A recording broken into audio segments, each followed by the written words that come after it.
Hello everyone, मेरा नाम है प्रशांत पूनिया और मैं आप सभी का वेलकम करता हूं एक यूट्यूब पर छोटे से channel to the beast by Prashant Poonia. तो मैं आप सभी को आज केमिस्ट्री का सबसे पहला chapter some basic concept of chemistry पढ़ाने वाला हूं। ये चैप्टर बहुत ज़्यादा बेसिक है और इसके बिना फिज़िकल केमिस्ट्री में आप महारत हासिल नहीं कर सकते। आपकी वीक ही रहेगी फिज़िकल केमिस्ट्री अगर आपने ये चैप्टर स्ट्रॉन्ग नहीं किया, क्योंकि ये चैप्टर जो है some basic concept of chemistry, मैं इसे मिटा देता हूँ। Some basic concept of chemistry ये ज़्यादातर टीचर्स कराते नहीं हैं कि बच्चे खुद कर लेंगे या कुछ बच्चों का छूट जाता है शुरू में। तो हम इस चैप्टर को बिल्कुल बेसिक से शुरू करेंगे और आप इसमें स्कूल लेवल से लेकर some basic concept of chemistry, तो हम इस चैप्टर में एक लेवल इतना रखेंगे कि एक स्कूल का बच्चा भी आसानी से समझ पाए और इसका लेवल हम उठाते उठाते जेई और नीट लेवल तक ले जाएंगे। इसके बाद आप जिपमर, एम्स, नीट, जो चाहे आप मॉड्यूल्स करना चाहें किसी भी बड़े कोचिंग का वो कर सकते हैं। तो हम अब इस चैप्टर को शुरू करते हैं, some basic concept of chemistry. इसको सिंपली मोल कॉन्सेप्ट भी कहते हैं, मोल कॉन्सेप्ट। अगर आपका ये चैप्टर मतलब स्ट्रॉन्ग नहीं है तो आपके जो चैप्टर जिनसे ये डायरेक्टली लिंक है, जैसे कि गैसियस स्टेट, वो आपका कभी स्ट्रॉन्ग नहीं हो सकता। ये चैप्टर बहुत ज़्यादा लिंक है उसी की टर्म्स भी आगे आने स्टार्ट हो जाएंगी जो सॉल्यूशन के अंदर टर्म्स हैं। तो दूसरा चैप्टर है सॉल्यूशन, बहुत ज़्यादा लिंक है इन चैप्टर का आपस में। और तीसरा है इक्विलिब्रियम।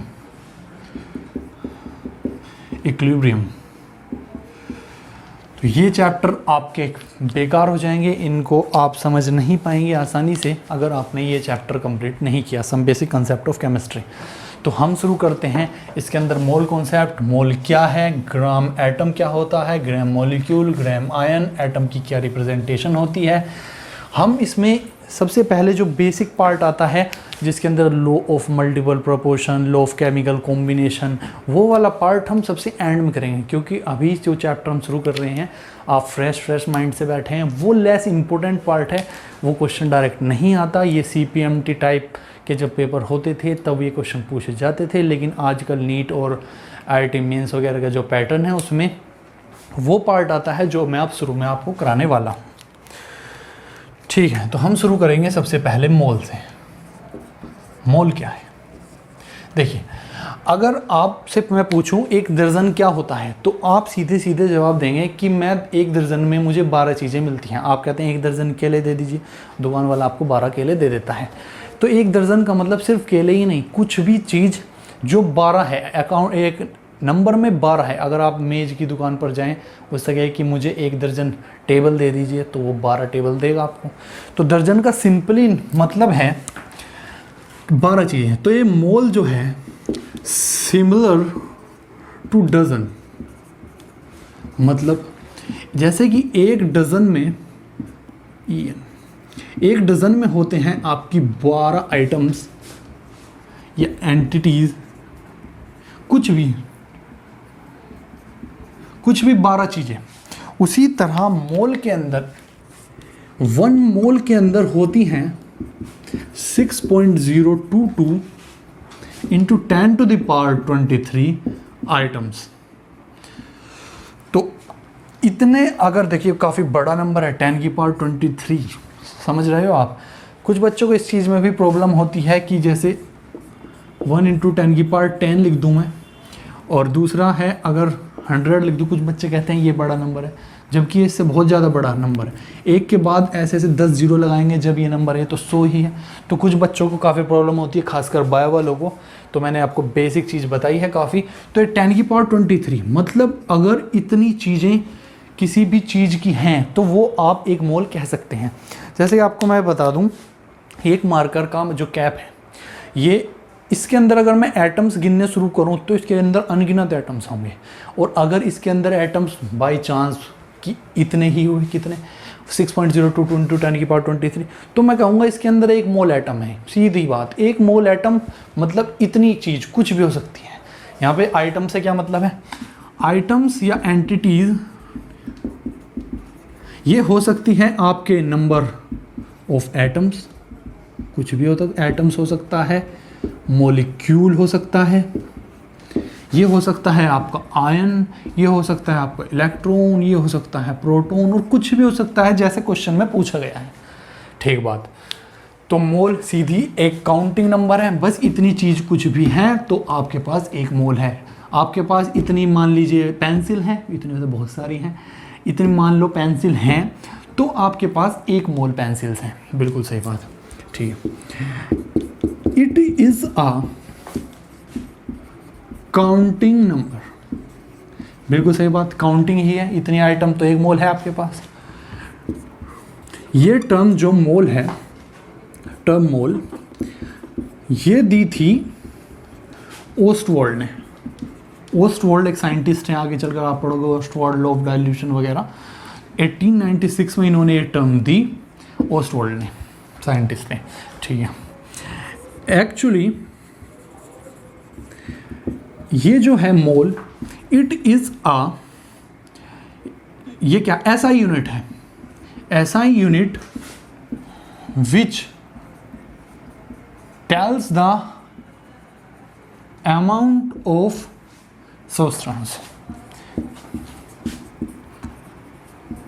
सब्सटेंस को। ये एक्चुअली एक ऐसा यूनिट है जो सीधे सीधे बताती है कि कोई भी सब्सटेंस का कितना अमाउंट है। अब अमाउंट के अंदर नंबर भी हो सकता है, ये वेट भी बता सकता है, तो उसके लिए अलग अलग फॉर्मूले असाइन किए हुए हैं, वो मैं अभी आपको बताऊंगा। तो मेरे साथ साथ आप नोट करते चलिए, क्योंकि ऑनलाइन अभी जैसे कि आप देख रहे हैं कोरोना चल रहा है तो ऑफलाइन कोचिंग्स तो बंद हैं। तो ऑनलाइन पढ़ने का क्या तरीका है, जैसे टीचर्स अगर आपको डायरेक्ट बोर्ड पर पढ़ा रहा है तो आप कॉपी लेकर बैठें, बिल्कुल एक नई कॉपी लेकर, और टीचर के साथ जो वो पढ़ा रहा है नोट करते चलें। वो क्वेश्चन भी कराएगा, पढ़ाएगा उसी फॉर्म में, क्योंकि बोर्ड आप ऑफलाइन कोचिंग में भी ऐसे ही देखते हैं, ऑनलाइन में भी आपको पूरा बोर्ड देखने को मिला, टीचर आपके सामने है। बस फ़र्क इतना हो सकता है कि आप पूछना चाहते हैं कोई क्वेश्चन तो डायरेक्ट अभी नहीं पूछ सकते, वो लाइव क्लासेस में हो सकता है कि आगे चलकर लाइव क्लासेस में हम उस बात को कवर करें कि आप टाइप कर दें क्या प्रॉब्लम है, दूसरे तरीके से समझाने की कोशिश की जाए। फ़िलहाल आप डायरेक्ट इसी तरीके से देखिए। ठीक है। तो एक्चुअली ये क्या हुई, ऐसा यूनिट जो अमाउंट को बताती है, स्पेलिंग गड़बड़ हो गई, ठीक है, अमाउंट ऑफ सब्सटेंस को बताती है। ठीक है। तो इसके अंदर इट हैज़ 6.022 × 10⁻23 आइटम्स, ये हमने पढ़ लिया। ये जो नंबर है इसको हम एक्चुअली कहते हैं Avogadro number. Avogadro number,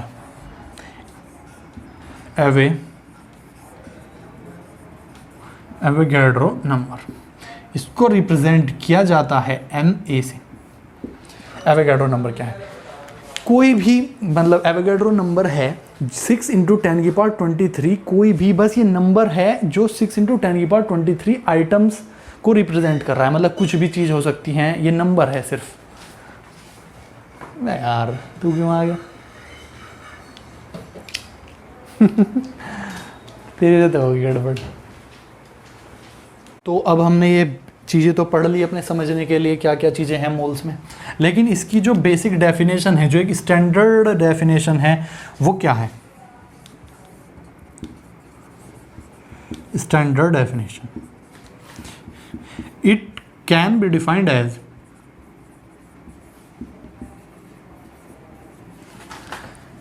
the amount of substance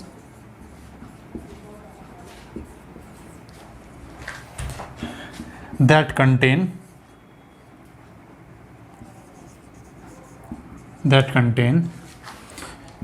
same number of particles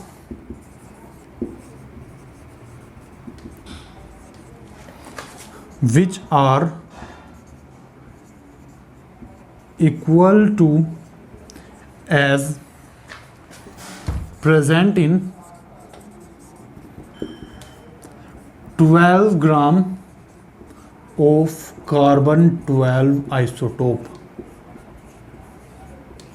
12 gram carbon 12 isotope के अंदर जितनी चीज़ें प्रेजेंट हैं, ये कैप गिर गया है इसका, हाँ, तो 12 ग्राम C12 आइसोटोप के अंदर जितने भी पार्टिकल्स प्रेजेंट होते हैं, उतनी ही चीज़ें अगर आपकी प्रेजेंट है तो वो आपका 1 मोल होता है, ठीक है। तो वो अमाउंट जिसके अंदर कार्बन 12 के 12 ग्राम जितने सब्सटेंस या पार्टिकल्स प्रेजेंट हैं वो आपका 1 मोल होता है।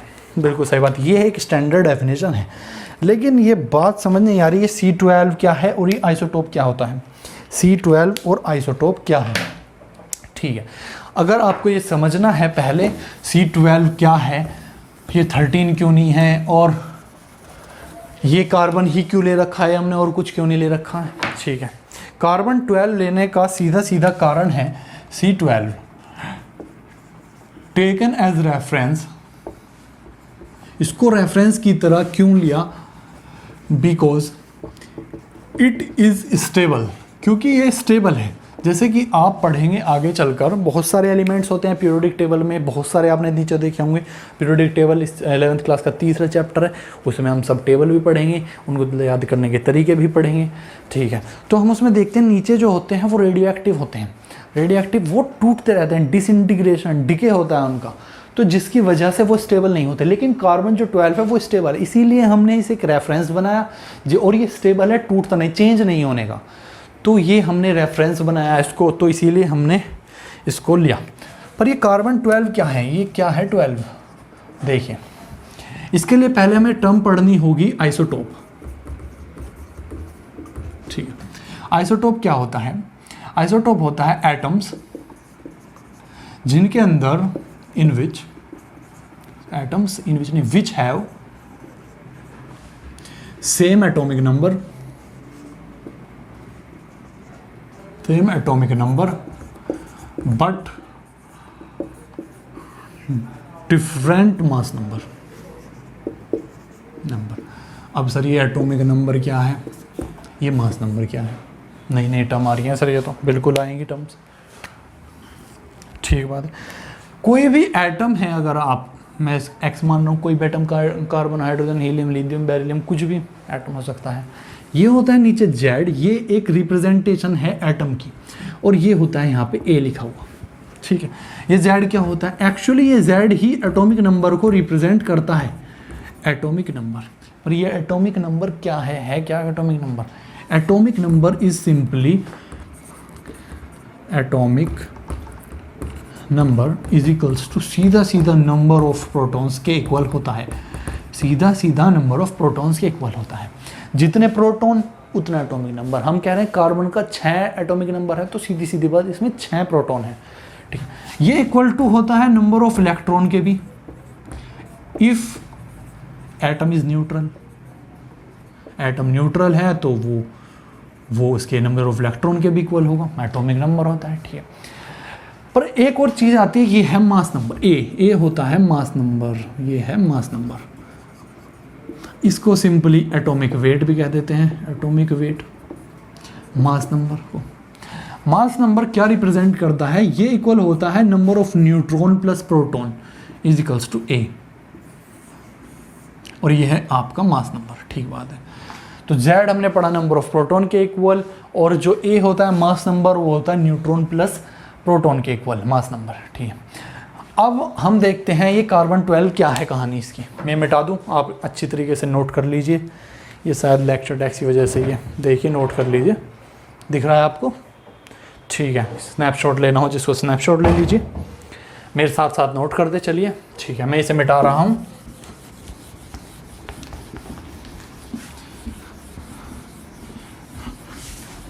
जब तक आप मेरे साथ साथ चलेंगे बिल्कुल मैं एक्स्ट्रा नहीं पढ़ाऊंगा आपको, बिल्कुल काम की बात, एकदम ओरिएंटेड, मार्क्स ओरिएंटेड पढ़ाऊंगा। आप चाहे बोर्ड लेवल के भी एग्ज़ाम दें, आप बिल्कुल एकदम से अच्छे मार्क्स गेन करेंगे, और नीट और जेई के तो आप बहुत आसानी से सवाल कर पाएंगे, ठीक है।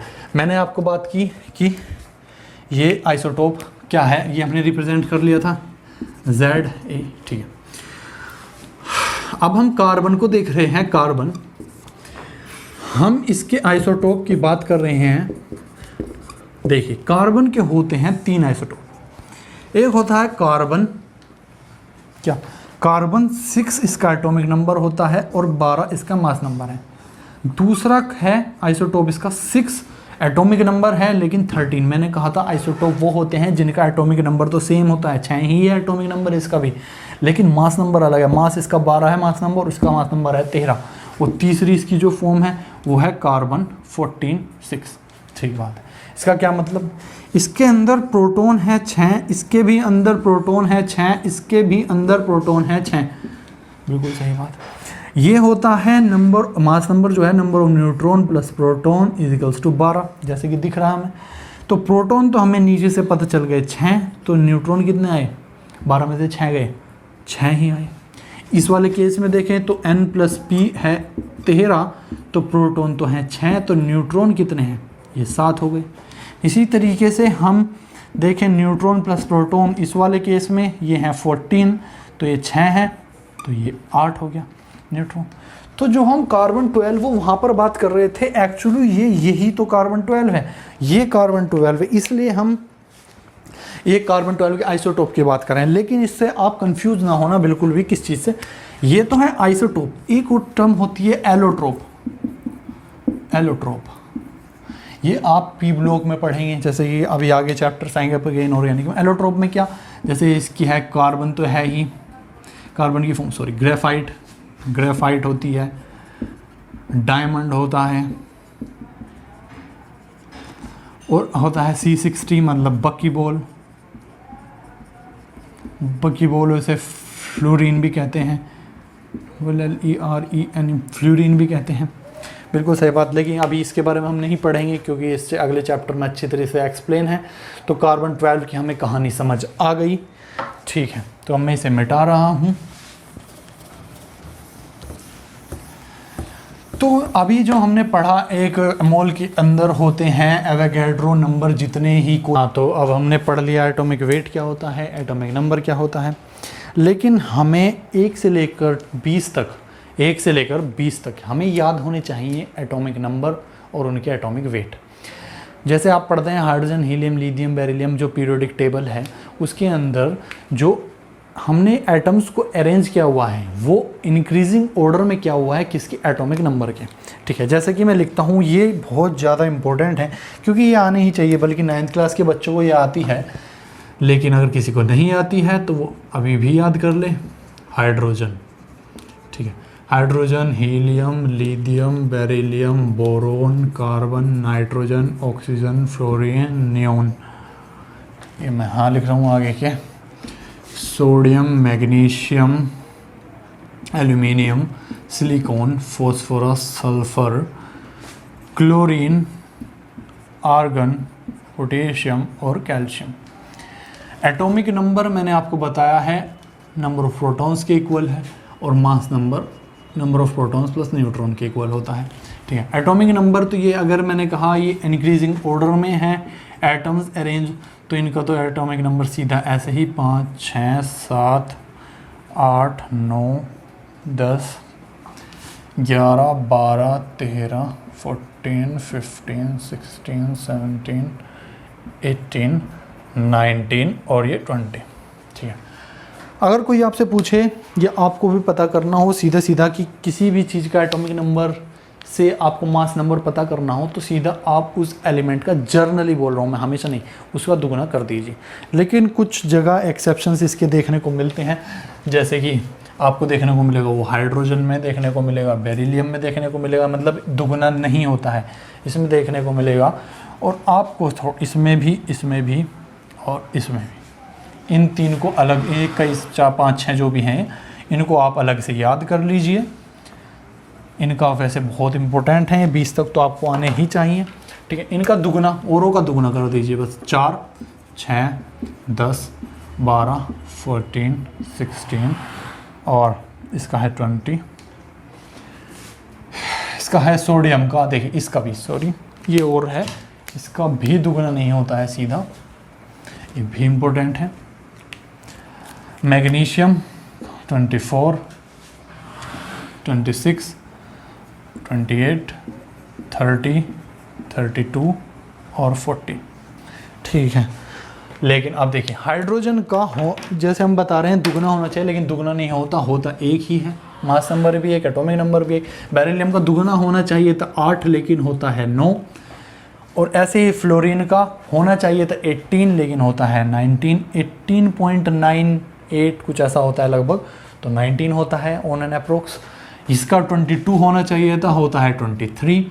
जैसे ऐसे ही आर्गन का इसका 35.5, ये बहुत इंपॉर्टेंट है। हालांकि जब आपका क्वेश्चन आएगा ये दिए हो सकते हैं और नहीं भी दिए हो सकते, जनरली दिए होते हैं लेकिन नहीं भी दिए हुए, लेकिन आपको 20 तक एग्जामिनर मानकर चलता है कि आपको याद होंगे।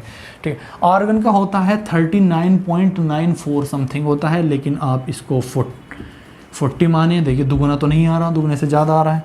और इसका है, इसका भी 38 आना चाहिए था, आता है 39। ठीक है, ये आपको याद होने चाहिए। मैं इसको याद करने पर क्यों जोर डाल रहा हूँ, क्योंकि अभी आपको समझ आ जाएगी बात। ठीक है, मोल, अब देखिए आप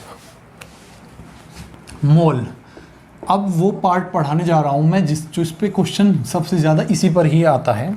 क्या मोल्स को हम रिप्रेजेंट कर सकते हैं कई फॉर्म में, in the form of mass की फॉर्म में क्या फॉर्मूला है मोल का, मोल को रिप्रेजेंट किया जाता है n से। ठीक है, तो ये होता है weight upon molecular weight. Weight कोई भी जो आपको फॉर्मूले में दिया होगा, वेट मतलब क्वेश्चन में दिया होगा कि इतने ग्राम इस चीज़ के कितने मोल, अभी क्वेश्चंस कराऊंगा जैसे मैं आपको समझ आ जाएगी। इन टर्म्स ऑफ नंबर की फॉर्म में क्या फॉर्मूला हो, इसका होगा n अपॉन n मैं आपको बता चुका हूँ, एवोगैड्रो नंबर जिसकी वैल्यू फिक्स होती है 022 × 10⁻23 चीज़ें होती। n कुछ भी हो सकता है आपका, ये हो सकता है आपका एटम हो सकता है, ये मॉलिक्यूल हो सकता है। n मतलब नंबर, एक तरीके नंबर है, नंबर n है नंबर, किस चीज़ का नंबर, वो एटम का, वो क्वेश्चन पर डिपेंड करेगा कि आपको क्या पूछ रहा है। मॉलिक्यूल हो सकता है, ये आपका इलेक्ट्रॉन, प्रोटॉन, आयन, कुछ भी हो सकता है। ठीक है, एक और चीज़ आती है इन टर्म्स ऑफ वॉल्यूम। ठीक है, इसका फॉर्मूला होता है वॉल्यूम इन लीटर अपॉन 22.4। ये गैसेस स्टेट में काफ़ी यूज़ होता है फॉर्मूला। ध्यान देने की बात ये है, ये फॉर्मूले को हम जब ही लगा सकते हैं जब आपकी जो एसटीपी कंडीशन होती है वो दे रखी हो, या एनटीपी कह लीजिए, एसटीपी और एनटीपी। ये एसटीपी और एनटीपी क्या है, मैं इसे मिटा दूं, इधर एक्सप्लेन करता हूं मैं। एसटीपी और एनटीपी कंडीशन ये मतलब क्वेश्चन में लिखा हुआ होगा कि एसटीपी कंडीशन, तो ही आप उस फॉर्मूले को लगाएं। ठीक है, तो अब हम उसका एसटीपी क्या होता है, कैसे केल्विन और प्रेशर क्या होता है, देखिए एसटीपी जो है वो है स्टैंडर्ड टेम्परेचर प्रेशर, और इसकी इसको दूसरी तरीके से भी कह सकते हैं, एनटीपी भी कह देते हैं इसे। एनटीपी ये पे है नॉर्मल, ये टेम्परेचर और प्रेशर। ठीक बात, इसके अंदर प्रेशर होता है 1 atm, मतलब फिक्स है वैल्यू 1 atm होता है एनटीपी पर, और टेम्परेचर होता है 0 डिग्री सेल्सियस या 273 केल्विन। केमिस्ट्री हो चाहे फिजिक्स हो, जर्नली यूज्ड होती है एक ये वाली यूनिट क्या, केल्विन। ठीक है, अगर आपसे कोई केल्विन में टेम्परेचर पूछे और आपको डिग्री सेल्सियस में दिया हुआ हो, बेसिक टर्म है बहुत, जो डिग्री सेल्सियस में दिया हुआ है उसमें 273 ऐड करने से आपका केल्विन में टेम्परेचर आ जाता है। ठीक है, तो ये हुई बहुत बेसिक सी बात, मोल के क्या फॉर्मूले हैं, किन चीज़ों में इसको हमने डिवाइड कर रखा है, मतलब किस फॉर्म में, मास की फॉर्म में, नंबर की फॉर्म में, वॉल्यूम की फॉर्म में, एसटीपी कंडीशन क्या होती है, ये हमने पढ़ लिया। ठीक है, बस अब एक छोटी सी चीज़ और रह रही है मोल से रिलेटेड। ग्राम मैंने कहा था ना, वो आपको 20 तक याद होने चाहिए, वो कहाँ यूज़ होंगे, वो यहाँ यूज़ होंगे मोलिकुलर वेट में। आपको जब तक वो याद नहीं होंगे आप मोलिकुलर वेट क्या रखेंगे। ठीक है, अभी क्वेश्चन कराऊंगा मैं, आपको सब चीज़ें समझ आएंगी। ठीक है, एक और बात, आजकल की जो मॉडर्न केमिस्ट्री है, मोल की जगह वो नए नए टर्म्स यूज़ करने लगे। क्या एक यूज़ करती है वो ग्राम एटम, वो है ग्राम एटम, ग्राम मॉलिक्यूल,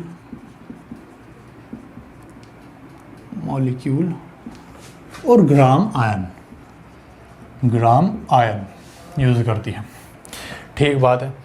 तो ग्राम एटम देखें, मैं एक बात आपको समझा दूं कि जहाँ भी एटम्स लिखे मिल जाएं कि ग्राम एटम बताइए, ग्राम मॉलिक्यूल बताइए या फिर ग्राम आयन बताइए, आपको सीधा कुछ नहीं करना, उसे काटना है, वो सीधा मोल ही है, मोल ही पूछना चाह रहा है। लेकिन बस एक चीज़ का ध्यान रखना होगा, वो क्या, ठीक है, ग्राम एटम जहाँ भी दिखे मतलब हमें मोल्स निकालने हैं, तो वेट अपॉन मॉलिक्यूलर वेट, इस चीज़ का ध्यान रखिए। अगर यहाँ एटम है तो यहाँ एटॉमिक वेट आएगा, एक एटम का वेट आएगा, ठीक है।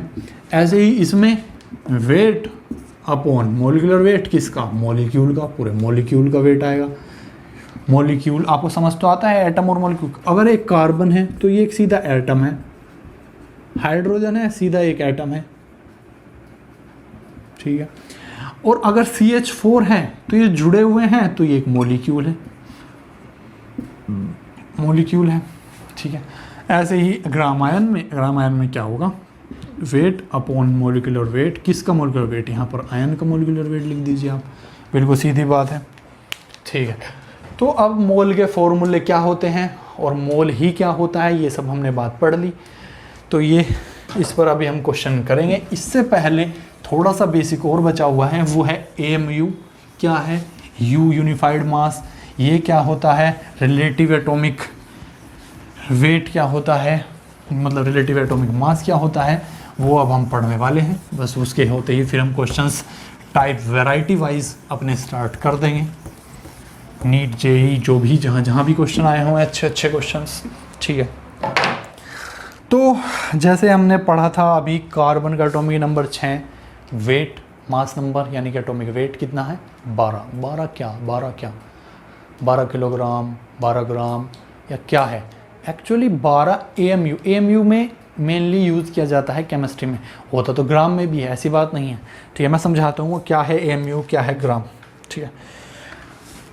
1 AMU का क्या मतलब है, एटॉमिक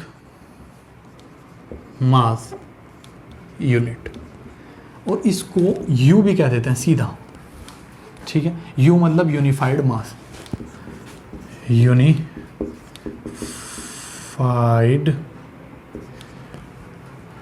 मास। 1 AMU क्या होता है, सीधी अगर ये एक्चुअली होता है 1 अपॉन NA, 1 अपॉन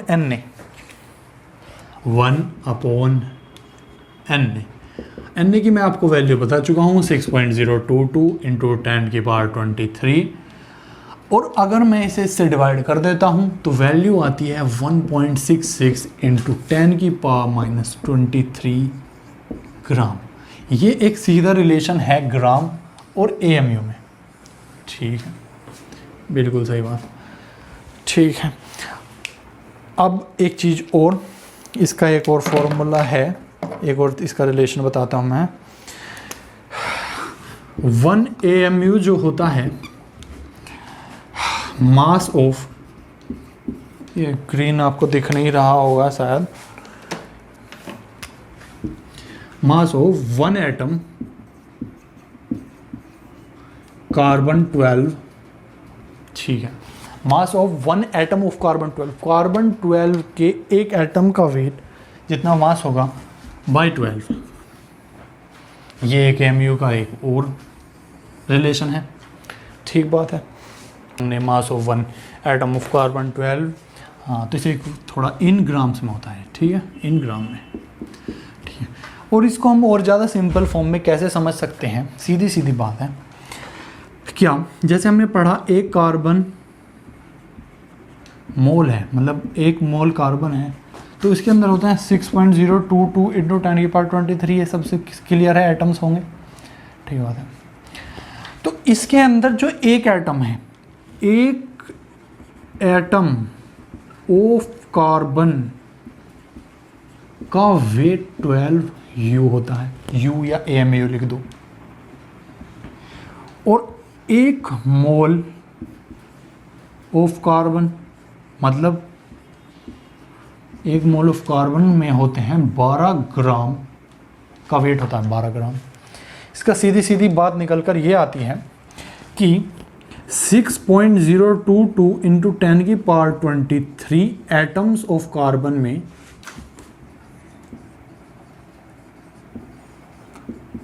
12 ग्राम वजन होता है। सीधी सीधी बात, ये कॉन्सेप्ट आप याद रखिए, ठीक है।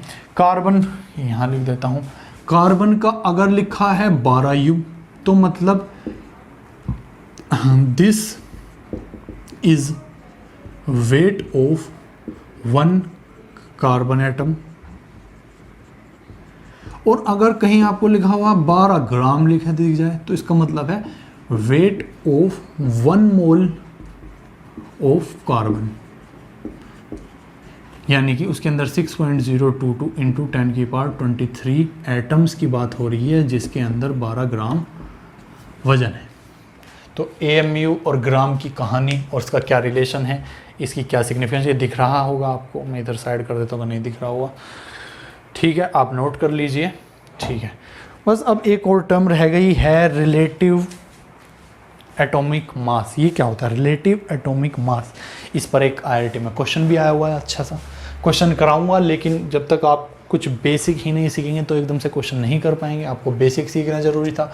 उन मोल्स के फॉर्मूले में मोलिकुलर वेट आता है तो उसके लिए आपको मोलिकुलर वेट याद होने ज़रूरी हैं, इसलिए मैंने आपको मोलिकुलर वेट लिखवाए हैं। वो AMU ये भी पता होना चाहिए आपको, AMU और U के, AMU U और ग्राम में क्या रिलेशन है, क्योंकि क्वेश्चन सीधा सीधा तो नहीं आएगा, बिल्कुल इंटरलिंक कर देते हैं वो चीज़ों को, ठीक है।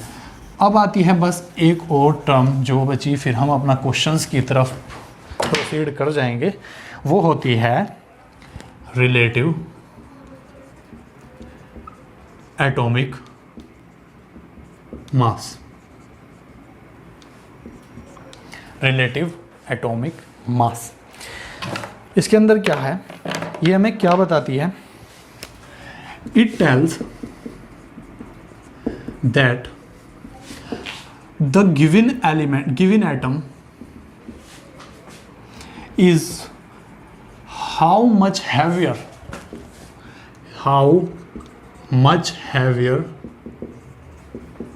than the carbon 12 atom। Carbon 12 का जो एटम है उससे जो आप सैंपल का एटम लाए हैं वो उससे कितना भारी है, ठीक है। तो अब हम इसका एक सीधा सीधा फॉर्मूला पढ़ लेते हैं क्या, रिलेटिव एटॉमिक मास होता है weight of given atom upon 1/12 mass of carbon 12। सीधा सीधा फॉर्मूला, इसी पर ही क्वेश्चन आया था IIT के अंदर। वो क्या क्वेश्चन था अभी मैं आपको समझाऊंगा। तो बस वो C12 कार्बन एटम से कितना टाइम्स भारी है, मतलब क्या भारी है, हल्का है, जो भी है वो क्वेश्चंस में पता चलेगा। और रिलेटिव एटॉमिक मास क्या है, वो weight of given atom upon 1/12, यानी कि कार्बन 12 के 12वां हिस्सा, कार्बन 12 एटम है उसको तोड़ के 12 हिस्से कर दें अगर हम, तो उसका जो वजन होगा उससे आपको डिवाइड करना होगा, ठीक है। तो अब मैं इस वीडियो को पॉज करने के बाद जो आपके सामने क्वेश्चंस लिखूंगा, क्योंकि क्वेश्चंस लिखने में काफ़ी टाइम वेस्ट होगा, तो इसलिए आपको डायरेक्ट क्वेश्चन लिखा मिलेगा। आप भी पॉज करके उसे मतलब नोट कर लीजिए, फिर हम उसका सॉल्यूशन देखेंगे। तो IIT का क्वेश्चन जो आया हुआ है इसके ऊपर, वो अब हम इसको देखने वाले हैं। हाँ तो ठीक है, मैंने क्वेश्चन नोट कर दिया है, आप क्वेश्चन पॉज कर आप भी क्वेश्चन नोट कीजिए, ठीक है। तो हम कर लिया नोट। हाँ तो पहला क्वेश्चन देखिए, जो IIT मेंस में आया हुआ है, जो मैं पढ़ा चुका हूँ उसी से ही रिलेटेड अभी क्वेश्चन करा रहा हूँ, ठीक है। पहला क्वेश्चन आया, इन्होंने कहा कि अगर हम कंसीडर करें 1/6 इन प्लेस ऑफ 1/12, किस में, रिलेटिव एटॉमिक मास यूनिट, जो हमने फॉर्मूला अभी पढ़ा था, रिलेटिव एटॉमिक मास का फॉर्मूला हमने पढ़ा था, weight of atom 1/12 mass of carbon 12, यहाँ पे 1/12 जनरली 1/12 होता है मेन। इन्होंने कहा अगर हम उसके 1/6 कर दें तो क्या फ़र्क देखने को मिलेगा आपको, क्या दुगना हो जाएगा या कोई फ़र्क नहीं पड़ेगा या फिर वो आधा हो जाएगा, क्या हो जाएगा। तो अब हम क्वेश्चन देखते हैं। ठीक है, ये हमें पता है पहला फॉर्मूला। ठीक है, इन्होंने कहा रिलेटिव एटॉमिक को RAM लिख देता हूँ। ठीक है, RAM जो नई आएगी डैश वेट ऑफ एटम जो हमें दिया हुआ है, इन्होंने कहा 1/6 कर दीजिए, इसे 1/6 कर दीजिए। मास ऑफ कार्बन 12, कोई दिक्कत किसी को? बिल्कुल भी नहीं। ठीक है, ये अब ये ऊपर जाएगा, ये मल्टीप्लाई बाई 12 वो ऐसे ही ये ऊपर जाएगा, तो इसको हम लिख सकते हैं weight into 6 by mass of carbon 12 atom. ऐसे ही इसको भी लिख सकते हैं हम क्या, वेट 6 नहीं सॉरी 12, यहाँ पे 12 है ना, ये 12 into 6 by mass of carbon 12 atom, mass of carbon 12 atom. ठीक है, तो ये दो इक्वेशन बन गई। ये जो ओरिजिनली होता है, ये वो जो पूछना चाहते हैं कि क्या हो जाएगा। तो अगर हम फर्स्ट को डिवाइड कर दें सेकंड से, तो जो पहले था, ठीक है, अब आप ये देखिए, ये वाली चीज़ दोनों में कॉमन है, जब डिवाइड होंगी तो ये कट जाएंगी। तो अब ये बचेगा 12/6, इसका मतलब क्या 2, इसका मतलब क्या आ गया, और जो पहले था 2, ये नया वाला है। तो रिलेटिव एटॉमिक मास नए वाला वो पुराने वाले से आधा आया 1/2। तो 1/2 यानी कि डिक्रीज टू फोल्ड या बिकम्स हाफ, ये ऑप्शन होना चाहिए कहीं भी हो। No change become two fold का मतलब तो हो गया मल्टीप्लाई बाई 2, दुगना हो गया। ये डिक्रीज ट्वाइस, ये बिल्कुल सही ऑप्शन होगा इसका। ये हमने इसका प्रूफ किया कि कैसे होगा। ये आपको दिख नहीं रहा है क्या, दिख रहा होगा। ठीक है, इसका थोड़ा सेटअप चेंज करूँगा मैं अगली वीडियो में। ठीक है, तो अब हम देखते हैं इससे अगला क्वेश्चन जो कि आया हुआ है नीट 2015 में। ठीक है, ये टाइप 1 पढ़ रहे हैं हम, बिल्कुल बेसिक से रिलेटेड। टाइप 2 में हम फॉर्मूल से रिलेटेड क्वेश्चंस करने शुरू कर देंगे कि इसमें इतना वेट तो कितने मोल तो कितने एटम्स, कितने एटम या मॉलिक्यूल्स या आयंस, कितने इलेक्ट्रॉन्स हैं, मेनली जिस पर क्वेश्चन आते हैं। ये 2 ही क्वेश्चन आए हैं इससे रिलेटेड, क्योंकि ये बेसिक चीज़ है, इतने ज़्यादा नहीं पूछे जाते, लेकिन पता होना ज़रूरी है, क्योंकि जब आप नीट या जेई देंगे और आपके में ऐसा क्वेश्चन आ गया तो आपको पता होना चाहिए। बेवजह के क्वेश्चन नंबर वेस्ट नहीं करने हमें। ठीक है, इन्होंने कहा कि एवोगैड्रो नंबर चेंज हो जाए 6.02 इंटू 10⁻20, इतना हो जाए फ्रॉम 6.02 टू 10⁻23। अगर एवोगैड्रो नंबर को जो जनरली होता है उससे ये जो इतना हो जाए 6.022 इंटू 10⁻20, तो इससे क्या चेंज आएगा। ठीक है, देखते हैं क्या चेंज आएगा। मैंने आपको पढ़ाया 1 AMU क्या था। 1 AMU था एक एटम का वेट का मास कह लीजिए, वेट, मास और वेट। हालांकि फिजिक्स में हम पढ़ेंगे अलग अलग चीज़ें हैं, डिफरेंस होता है, लेकिन चलता है केमिस्ट्री में। मास कह लीजिए वेट। और 1 ग्राम क्या बताया मैंने, 1 मोल का मास। ठीक है, का समझ लीजिए, कोई नहीं, चलता है अपनी लैंग्वेज में। ठीक है, तो इन्होंने कहा अगर 1 ग्राम है तो इसके अंदर 1 मोल, एक एग्जांपल से लेते हैं। हमने कहा 1 मोल कार्बन के अंदर होता है 12 ग्राम, ये हमने अभी पीछे भी पढ़ा था। ठीक है, तो 1 मोल के अंदर कितने होते हैं, 6.022 इंटू 10⁻23 एटम्स के अंदर कितना वजन हुआ, 12 ग्राम। ये सीधा 1 से मल्टीप्लाई है तो कुछ नहीं, ये इसको हम नीचे ले जा रहे हैं। तो 1 एटम के अंदर कितना वेट हुआ, 1 एटम के अंदर हुआ वेट 6.022 इंटू 10⁻23, 1 एटम के अंदर वेट हुआ। उन्होंने कहा कि एक मोल के अंदर होते हैं इतने एटम, ये हमें जनरली बात पता है। उन्होंने कहा हम इतने नहीं लेते, हम तो एटम इतने मानेंगे, हम कह रहे हैं, हम जनरली हाइपोथेटिकल है, हम इतने कह रहे हैं कि एक मोल के अंदर इतने एटम है। तो अब आप बताइए किस चीज़ पे फ़र्क पड़ेगा। ठीक है, तो अब हम देखते हैं कि जितने एटम पूछना चाहते हैं उसमें कितना वजन होगा, इंटू 10 की पावर 23, सॉरी ये 20 में पूछ रहे हैं, तो हमें इससे मल्टीप्लाई करनी पड़ेगी, इधर एक से मल्टीप्लाई की है इसमें तो इधर भी करनी पड़ेगी। 6.022 इंटू 10 की पावर 23 इंटू 6.022 इंटू 10 की पावर 20।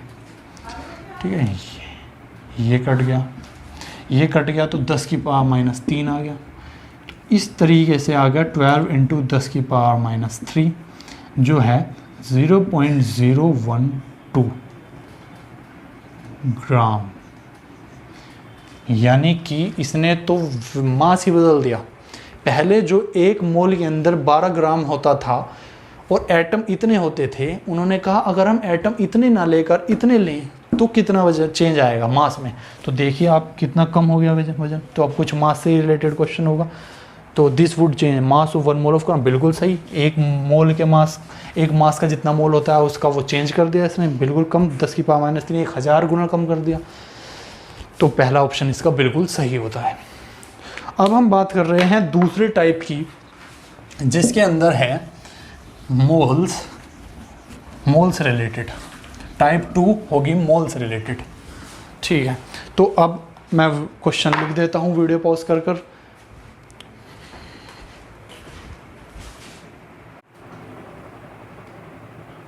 हाँ, तो क्वेश्चन मैंने लिख दिए हैं, आप नोट कीजिए और अब एक क्वेश्चन को देखते हैं क्या है। ठीक है, तो पहला क्वेश्चन जो है वो नीट का आया हुआ क्वेश्चन है। हम टाइप 2 पढ़ रहे हैं, हमने कहा था मोल्स के बेस पर जो क्वेश्चन आए हुए हैं वो करेंगे। तो इन्होंने कहा number of water molecule maximum है, वाटर के मॉलिक्यूल मैक्सिमम किस में है। ठीक है, तो हम एक चेक करेंगे। पहला को आंसर नंबर 1 देख रहे हैं।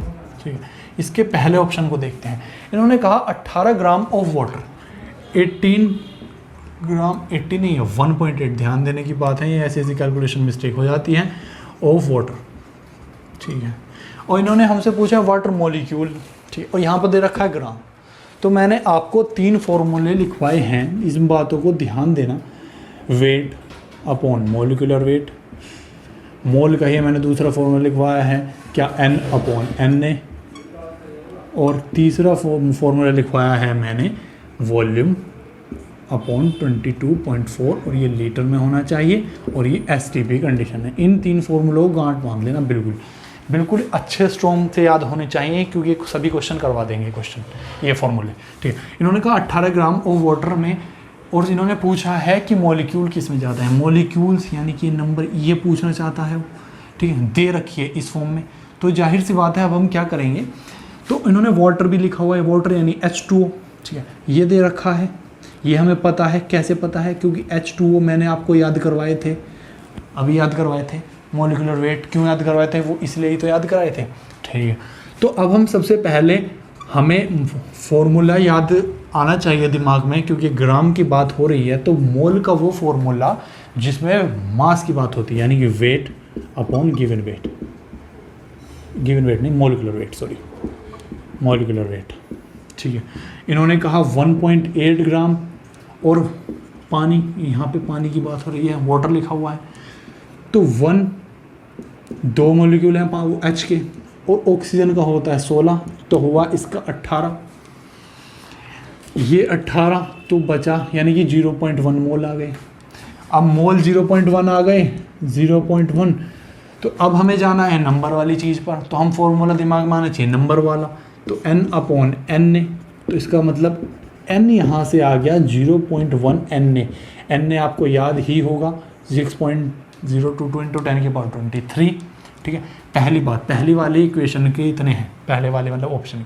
अब दूसरा ऑप्शन, इसका हम चेक करें, 18 ग्राम ऑफ वाटर। अब 18 ही ग्राम दे दिया उसने, 18 तो है वेट, और 18 ही होता है मॉलिक्यूलर वेट, तो 1 मोल आ गया।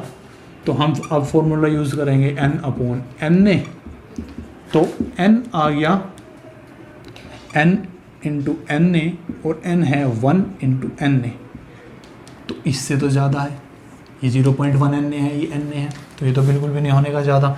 ठीक है, अब सी ऑप्शन चेक करते हैं।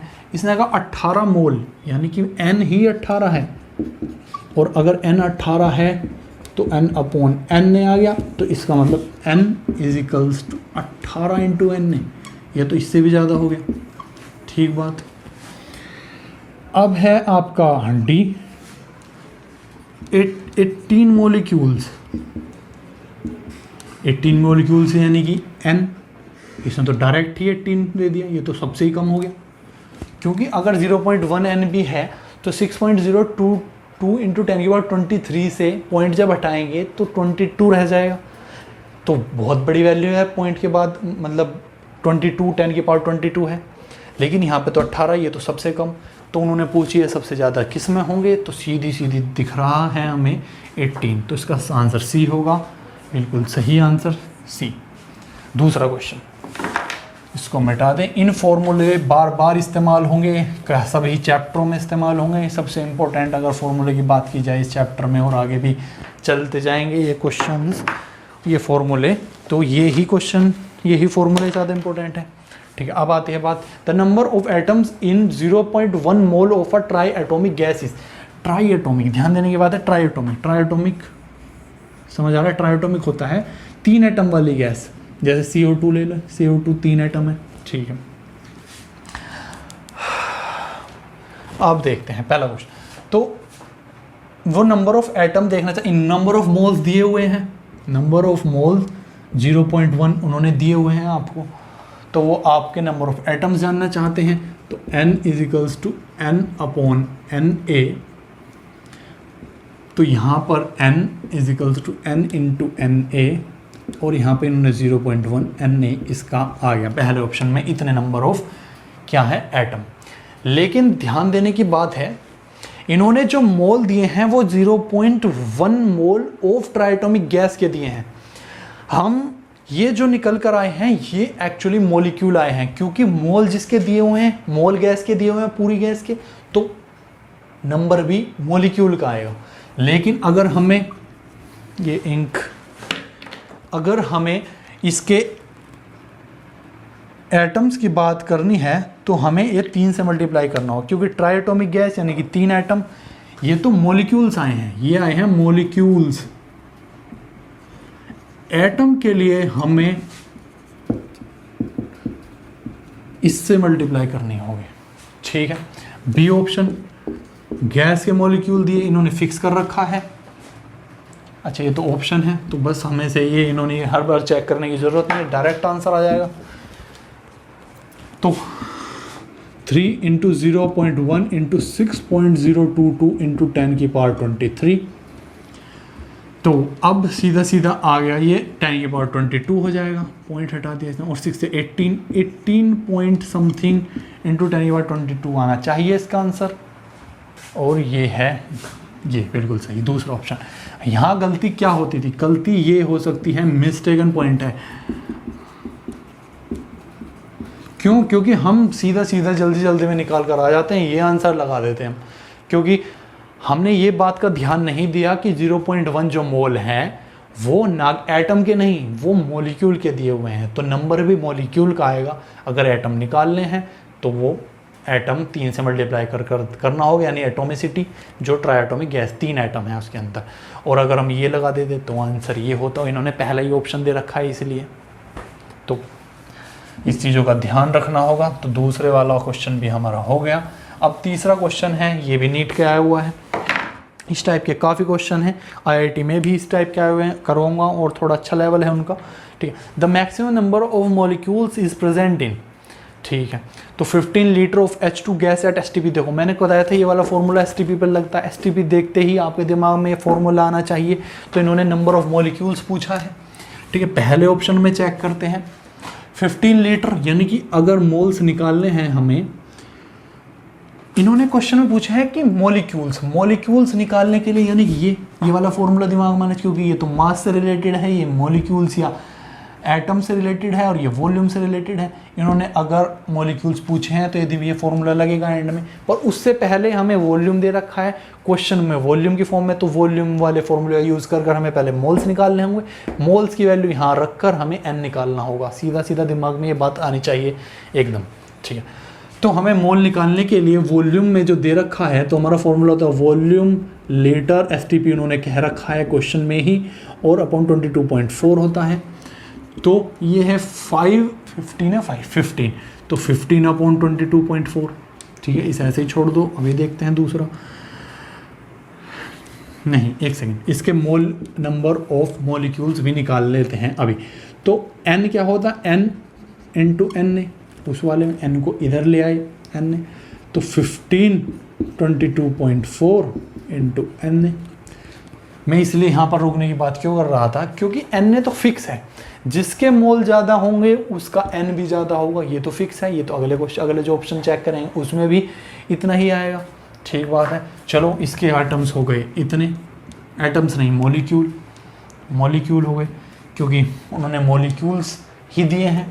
ठीक है, बी ऑप्शन देख रहे हैं हम। बी ऑप्शन में इन्होंने कहा 5 अपॉन 22.4 लीटर में दिया हुआ है, तो लीटर में ही है, ठीक है। तो n निकाल रहे हैं, तो इसके 5/22.4 इंटू n, तो ये ज़्यादा है इससे, क्योंकि यहाँ पे 5 है, यहाँ पे है 15, ठीक है। तो अब सी ऑप्शन चेक कर लेते हैं। सी ऑप्शन है 0.5 ग्राम ऑफ द, देखिए यहाँ पर लीटर की बात हो रही थी, तो हमने इस फॉर्मूले को यूज़ कर n निकाला, और हमसे पूछा गया है ये वाला फॉर्मूला का n नंबर ऑफ मॉलिक्यूल्स है एटम, तो हमें मोल्स पता होंगे तभी तो हम ये फॉर्मूला लगा पाएंगे। इस वो को यूज़ कर हमने यहाँ रखा, और यहाँ से फिर हमने n की वैल्यू निकाल ली, ठीक है। पर अब हमें क्वेश्चन में दिया हुआ है 0.5 ग्राम ऑफ H2 गैस। अब बात आ गई मास की, तो मास वाला फॉर्मूला याद आना चाहिए, यानी कि वेट वाला।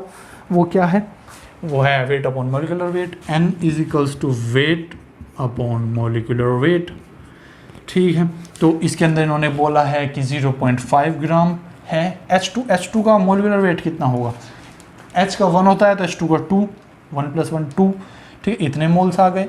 और अब अगर n निकालना हो तो n इंटू n हो जाएगा, और ये होएगा 0.5/2 Na, इतने मोल्स। और ये है डी ऑप्शन, इसमें 10 ग्राम ऑफ O2, तो n is equals to 10 O2, O 16 होता है, और O2 है, मैंने बताया था O का 16 है, और अगर AO2 है तो 2 × 16 तो 32 हो जाएगा। तो यहाँ पर हम 32 लिख रहे हैं, लिख देंगे। तो इतने मोल आ गए इसके। और n निकालने के लिए n × Na कर देंगे हम, और 10/32 Na। अब सीधा सीधा हमें करना है कंपेयर। क्या करना है, कंपेयर क्या, कंपेयर देखो Na सभी में Na, ये वाली चीज़ है कंपेयर करने वाली, ये वाली चीज़ कंपेयर, और ये वाली चीज़ कंपेयर, और ये वाली चीज़ कंपेयर। Na इसमें भी है, Na इसमें भी है, Na इसमें भी है, और Na इसमें भी है। तो बस अब ये वाली वैल्यू डिसाइड करेगी। अगर हम इसे सोल्व कर दें फर्दर, यानी कि 1/4 Na आ जाएगा, 0.25 Na आ जाएगा। इसको सोल्व करें। अब बस सीधी कैलकुलेशन बची है, ये जिसकी वैल्यू ज़्यादा उसके मोल्स भी ज़्यादा। तो सोल्व करने के बाद जो इसका आंसर आता है वो आता है फर्स्ट, ये वाला। तो ठीक है, अब हम आगे चलते हैं अगले क्वेश्चंस की तरफ। IIT वगैरह के क्वेश्चंस हैं, तो मैं पोस्ट कर फिर क्वेश्चंस लिख देता हूँ, अगर आप खुद ट्राई करने की कोशिश कीजिए। क्वेश्चन नंबर 4, ठीक है। इन्होंने कहा मैक्सिमम नंबर ऑफ एटम्स किस में होंगे, तो वो चाहता है ये फॉर्मूला यूज़ करो आप, इससे आप n क्या है एटम्स पता चले। ये तो हमें पता है, ये वैल्यू हमें पता होनी चाहिए। इसके लिए उसने वेट दिया हुआ है 24 ग्राम ऑफ कार्बन, ये लिख सकते हैं हम वेट अपॉन मॉलिक्यूलर वेट, ठीक है। तो n आ गए, वेट कितना है 24, कार्बन का कितना होता है 12, तो आ गए 2 मोल्स। n निकालना है तो n, ये n इधर चला जाएगा, Na यानी कि 2Na है पहला ऑप्शन का मोल्स, ठीक है। B में n is equals to Na, N कितना है 56 वेट अपॉन मोलिकुलर वेट, और एफ का 56 होता है। ये भी याद करना चाहिए वैसे आपको, पर वो देगा क्वेश्चन में, इसमें दिया हुआ था वैसे मैंने नहीं लिखा है। 56 होता है तो एन ए, तो ये आ गया 1 एन ए, ये ज़्यादा है 2 एन ए है इसमें। सी में N equals to N A 27 upon 27, 27 gram पूछा है। वेट अपॉन मोलिकुलर वेट 27 होता है एल्यूमिनियम का, वो क्वेश्चन में लिख कर देगा। तो आगे 20 से आगे जनरल देता है, वैसे कम का भी देता है, पर हमें पता होना चाहिए। इन दोनों में तो इक्वल है, इसमें ज़्यादा है। डी ऑप्शन में देख लेते हैं, N equals to N into N A, N की जगह हम 108, देखिए ए जी का भी आपको याद होना चाहिए, वैसे वो देगा, मैं कह रहा हूँ बार बार। एन ए, तो इसमें भी 1 एन ए है, तो सीधा सीधा आंसर ए हो जाता है आपका। ठीक है, इस टाइप पर एक और क्वेश्चन अभी करेंगे हम, जिसमें हम डेंसिटी की बात करेंगे। अभी आप इसका थोड़ा सा डेंसिटी क्या होती है मैं आपको बता देता हूँ, बस उसमें थोड़ा सा इंट्रोडक्शन होगा। डेंसिटी होती है मास अपॉन वॉल्यूम। डेंसिटी आप कैसे समझ सकते हैं? डेंसिटी जैसे एक पानी है और एक शहद है, तो डेंसिटी किसकी ज़्यादा है? शहद की ज़्यादा है, वो गाढ़ा है थोड़ा। तो डेंसिटी को आप जनरली इससे समझिए, और आगे इसके काफ़ी इंट्रोडक्शन आएंगे, वेपर डेंसिटी और बहुत सारी चीज़ें हैं, रिलेटिव डेंसिटी, बस आप इतना समझिए। फिर अब अगला हम क्वेश्चन नोट करते हैं इससे रिलेटेड। ठीक है, मैं क्वेश्चन नोट कर देता हूँ।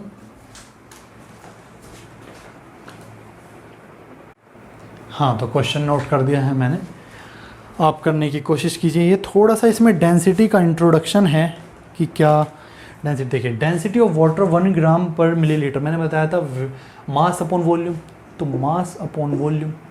डेंसिटी ऑफ वाटर 1, ये याद भी होनी चाहिए, वैसे क्वेश्चन में देता है। ठीक है, तो एक और बात इसके लिए आपको याद रखनी होगी। देखो, आपको STP दिख रहा होगा यहाँ, आपके दिमाग में आ रहा होगा कि N equals to volume in litre upon 22.4, लेकिन ये यहाँ नहीं लगेगा, क्योंकि इसके लिए आप एक और बात नोट कीजिए। क्या? इट इज़ ओनली एप्लीकेबल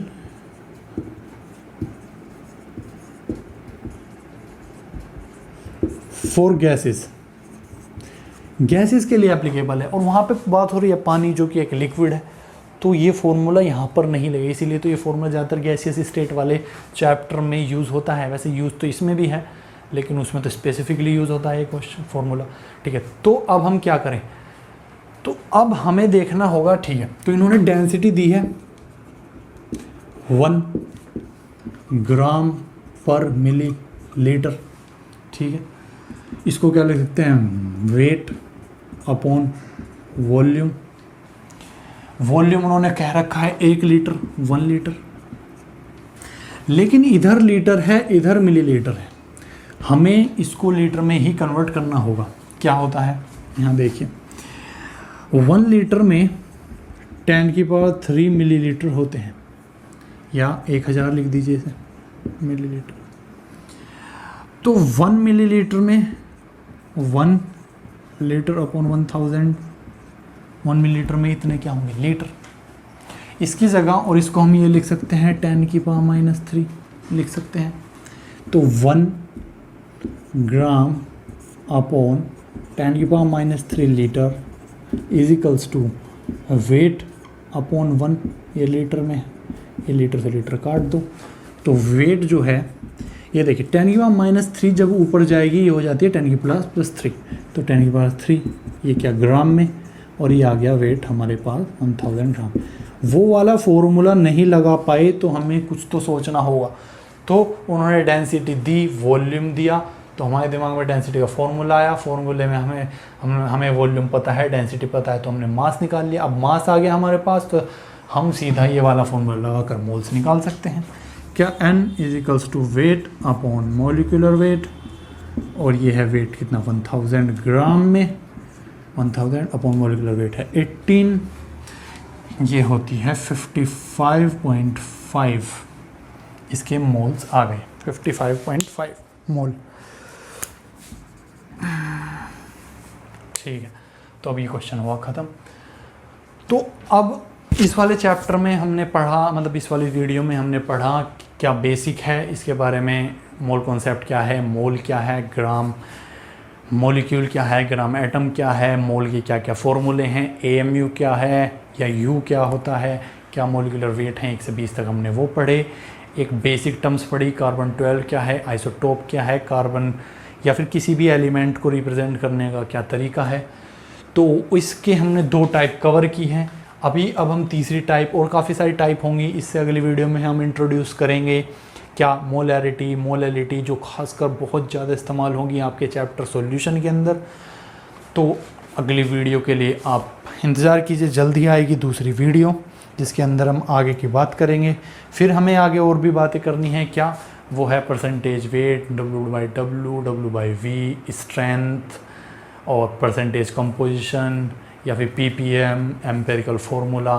अब ये चैप्टर चलेगा और जब तक कंप्लीट नहीं होता इसकी 100% सभी कंप्लीट करेंगे हम बातें, और इसको कोटा लेवल तक के ही नोट्स में आपको लिखवाऊंगा और आप कोई भी क्वेश्चन कर पाएंगे। अब आपको मॉड्यूल के क्वेश्चन कीजिए, जितना मैंने पढ़ा है इस टॉपिक तक, जितने टॉपिक तक मैंने पढ़ा है आप मॉड्यूल से क्वेश्चन कीजिए, आप किसी भी चीज़ से क्वेश्चन कीजिए, प्रीवियस ईयर कीजिए, कहीं के भी जीपमर के कीजिए या एलन के कीजिए, किसी के भी कीजिए।